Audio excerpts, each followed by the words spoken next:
Halo sedulur kabeh, pada sesi celeng kali ini aku akan menceritakan sebuah film yang berjudul Bounty Hunters. Film ini menceritakan tentang kerjasama antara pemburu bayaran dengan mantan anggota Interpol dalam menangkap sekelompok teroris. Di dalam film ini juga terdapat unsur yang menarik seperti hacker dan alur cerita yang tidak terduga, yang tentunya membuat film ini sangat menarik untuk dibahas. Skoilah, kita langsung aja masuk ke dalam filmnya.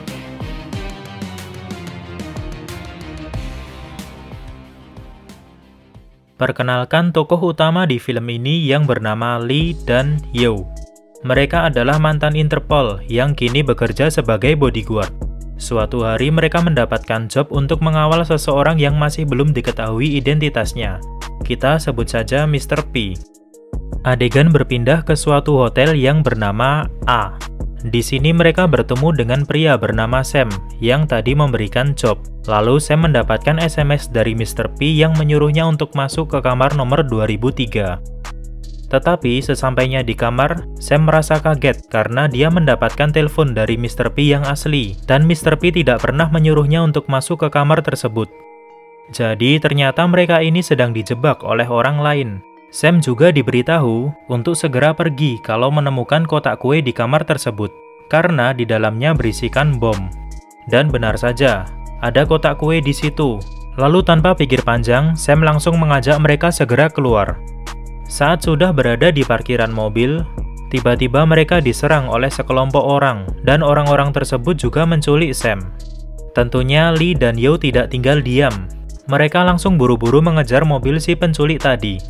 Dan untung saja mereka segera keluar dari hotel, karena beberapa saat kemudian terjadi ledakan di Hotel A. Berarti memang benar bahwa kue tadi berisikan bom.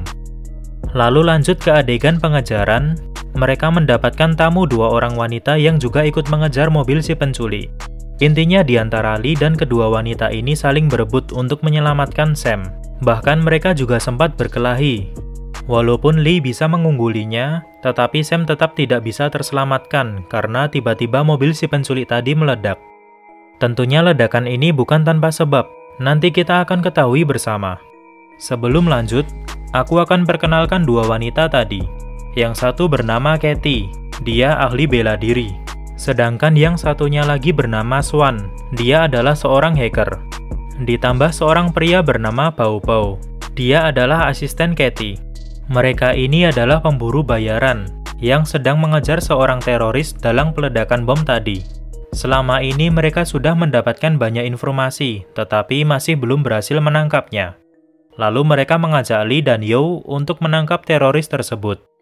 Di sini Lee dan Yew terpaksa menyetujuinya, karena kini mereka menjadi buronan negara.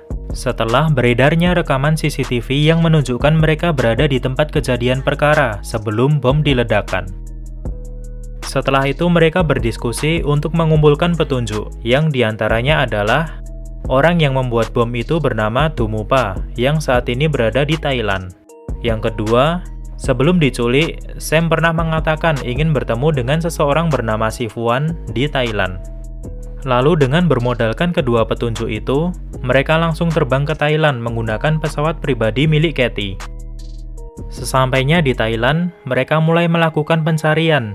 Dan di sini mereka menemukan fakta yang mengejutkan, bahwa sebenarnya Sifuan itu bukan nama orang, melainkan itu nama dari suatu restoran. Dan di belakang restoran tersebut terdapat Hotel A yang berdiri megah. Ternyata Hotel A ini mempunyai cabang di beberapa tempat, dan mereka yakin bahwa yang di Bangkok, Thailand ini adalah target peledakan bom selanjutnya. Setelah itu, Swan langsung membajak CCTV di Hotel A. Dan di sini mereka mendapati seseorang dengan gerak-gerik yang sangat mencurigakan. Tanpa pikir panjang, Lee dan Kathy langsung mendatanginya. Tetapi tentunya orang itu juga merasa curiga dengan kedatangan Lee serta Kathy. Sampai akhirnya dia melakukan penyerangan. Untunglah Lee bisa mengalahkannya dengan mudah, dan beberapa kebenaran mulai terungkap. Jadi orang itu adalah Dumupa, dan dia adalah Mr. P yang tadi sempat kita bicarakan. Dumupa sebenarnya terpaksa membuat bom untuk teroris karena diancam kekasihnya akan dicelakai. Jadi sebenarnya Lee dan Yew disewa untuk mengawal Dumupa sebagai pelapor atau saksi untuk menuntaskan kasus teroris ini. Tetapi kenyataannya tidak semudah itu. Pada akhirnya Dumupa juga meninggal akibat ledakan bom yang dipasangkan di lehernya. Lee dan Katie juga tidak bisa mencari tahu lebih lanjut karena di kamar tersebut sudah ada bom yang siap untuk meledak. Untunglah mereka bisa menyelamatkan diri dengan terjun dari atas gedung dan menjatuhkan dirinya ke air. Di sini mereka hanya mendapatkan info tambahan bahwa seseorang yang memasangkan bom di leher Dumupa adalah tangan kanan si teroris yang bernama Mei.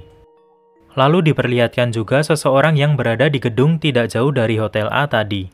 Dia memegang suatu alat yang kemungkinan ini adalah pemicu untuk meledakkan bom tadi. Dan bisa kita ambil kesimpulan sementara bahwa dia adalah teroris yang selama ini dicari-cari. Selanjutnya, Swan mulai mencari tahu dan ditemukan fakta bahwa Mei yang merupakan tangan kanan dari si teroris ini juga bekerja di perusahaan Hotel A. Tidak lain adalah untuk menghancurkannya dari dalam. Lalu Swan juga mendapatkan info bahwa Mei akan berkunjung ke Hotel A yang ada di Pulau Jeju.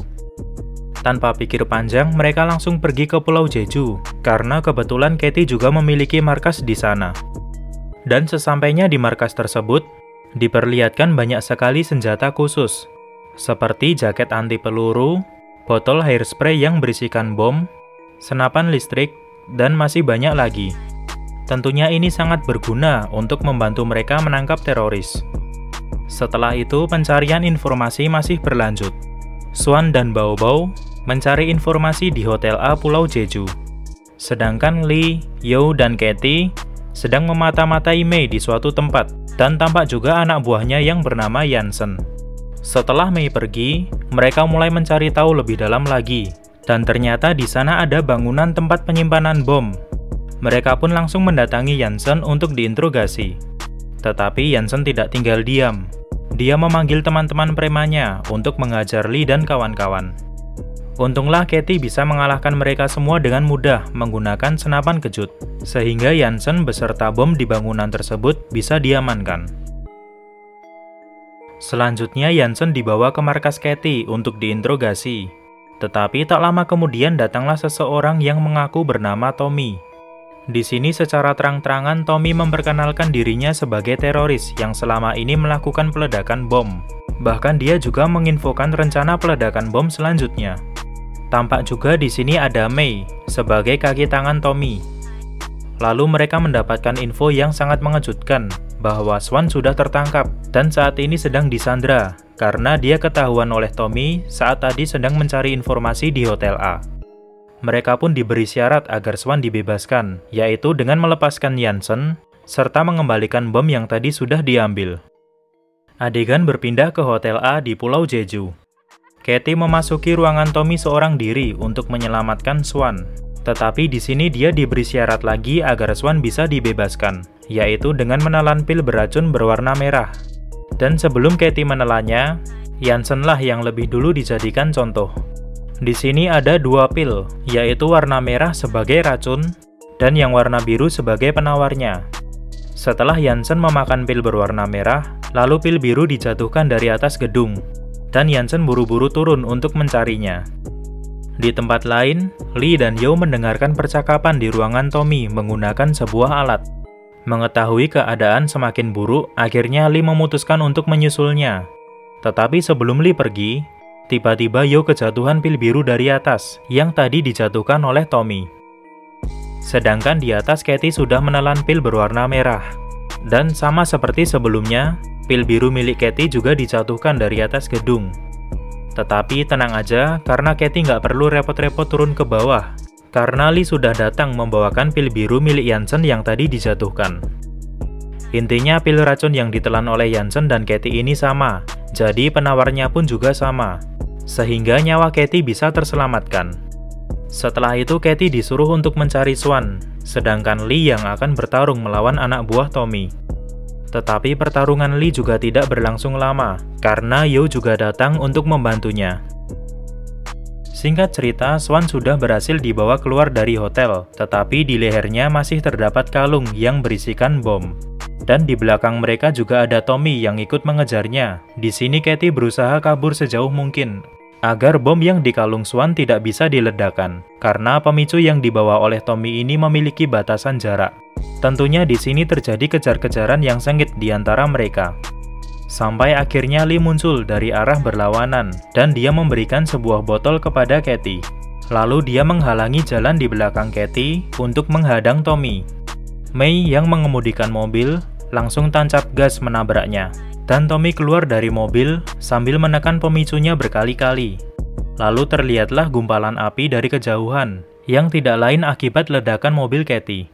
Tommy pun sangat senang karena berhasil membunuhnya. Tetapi tenang aja, sebenarnya Katie dan Swan masih hidup karena yang meledak barusan adalah botol hairspray yang tadi diberikan oleh Lee. Botol ini juga tadi sempat kita bahas saat berada di markas Katie. Adegan beralih ke Tommy. Di sini dia sedang berbicara dengan direktur Hotel A dan beberapa kebenaran mulai terungkap. Sebenarnya Tommy adalah anak dari pendiri perusahaan Hotel A, tetapi dia sangat membenci ayahnya karena dua hal. Yang pertama adalah, saat ibunya sedang sekarat dan mati di tempat tidur, ayahnya malah menghadiri peresmian Hotel A yang baru. Tommy juga sakit hati kepada posisi direktur yang diberikan kepada orang lain, bukan kepada dirinya. Dia juga suka meledakkan bom, karena semasa kecil dia sangat suka melihat kembang api bersama kedua orang tuanya. Mengetahui Tommy akan meledakkan Hotel A di Pulau Jeju, Lee dan kawan-kawan berusaha untuk menggagalkannya. Mereka masuk ke ruangan Tommy di Hotel A untuk mencari bom yang akan diledakkan, dibantu oleh Swan yang membajak sistem keamanan dari markas Katie. Akhirnya mereka bisa menemukan bom yang dicari. Walaupun sempat dihadang oleh anak buah Tommy, tetapi mereka berhasil membawa bom tersebut ke atap gedung. Tetapi rencana mereka ini tidak berjalan mulus. Tiba-tiba mereka ditelepon oleh Tommy yang ternyata saat ini sedang menyandra Swan di markas Katie. Keadaan juga semakin memburuk, karena Tommy akan meledakkan bom yang mereka bawa. Apakah film ini akan berakhir mengenaskan? Tunggu dulu. Saat Tommy sudah menekan tombol pemicunya, ternyata tidak ada reaksi apa-apa. Itu karena sebelumnya di kalung milik Swan sudah dipasangi alat untuk mengacaukan gelombang sinyal. Lee dan kawan-kawan pun buru-buru menuju markas, sebelum Tommy menyadari kejanggalannya. Sesampainya di depan markas, Bao dan Katie langsung masuk untuk menyelamatkan Swan, sementara Lee harus bertarung dulu dengan Mei. Dan tentunya dengan mudah Mei bisa dikalahkan. Tetapi sesampainya di dalam markas, keadaan sulit belum berakhir, karena Tommy sudah menyadari alat pengacau gelombang sinyal yang ada di kalung Swan, dan dia juga sudah siap untuk meledakkan bomnya. Lee dan kawan-kawan sudah mulai pasrah karena mereka ditodong pistol dan tidak bisa berbuat apa-apa lagi. Sampai akhirnya bom pun diledakkan. Tetapi bomnya meledak di udara dan tidak menghancurkan apapun. Kenapa itu bisa terjadi? Jadi sebenarnya Yo tetap tinggal di atas gedung tadi untuk menerbangkan bom yang tadi mereka dapatkan. Tentunya dia tidak sendiri karena dibantu oleh Jansen beserta teman-teman premannya. Ternyata pil biru kedua yang tadi dijatuhkan oleh Tommy juga ditemukan oleh Yo, dan pil tersebut diberikan kepada Jansen sehingga nyawanya bisa terselamatkan. Akhirnya Jansen membalas budi dengan memberikan bantuan kepada Yo. Kembali lagi ke markas Katie, di sini Bao juga sempat menelan pil merah dari Tommy, tetapi untung saja Lee bisa mengalahkan Tommy dan mendapatkan obat penawarnya. Lalu film pun selesai. Terima kasih untuk kalian yang sudah menonton video ini. Untuk kalian yang baru menonton, pastikan subscribe kalau nggak mau ketinggalan video seru selanjutnya. Dan sampai jumpa.